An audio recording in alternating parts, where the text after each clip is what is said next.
T'as sûrement déjà entendu parler de la blockchain. Laisse-moi t'expliquer rapidement ce que c'est. Avec le système bancaire actuel, quand tu vas arriver à la caisse pour payer tes courses, une information va être envoyée à ta banque pour vérifier que tu as bien les fonds de présent sur ton compte bancaire. Si en effet il se trouve que tu as les fonds sur ton compte, alors la banque valide la transaction et les fonds sont envoyés sur le compte bancaire du commerce en question.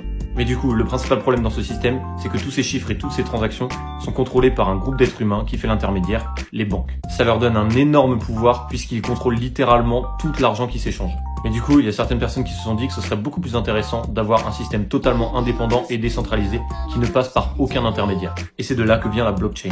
Pour reprendre l'exemple de tout à l'heure, dans le principe, la blockchain, c'est de pouvoir aller payer quelque chose sans que la transaction ait à passer par un intermédiaire. Et au lieu d'avoir un seul groupe de personnes qui gère tout le système, la base de données qui regroupe toutes les transactions est partagée entre tous les utilisateurs et est totalement transparente. On peut comparer ça à un livre de compte public, anonyme et totalement infalsifiable. Ce n'est plus les banques qui vérifient les transactions, mais bien les utilisateurs eux-mêmes et de manière totalement décentralisée. Donc, la technologie blockchain nous permet de retrouver totalement le contrôle de notre argent. En tout cas, si tu veux en apprendre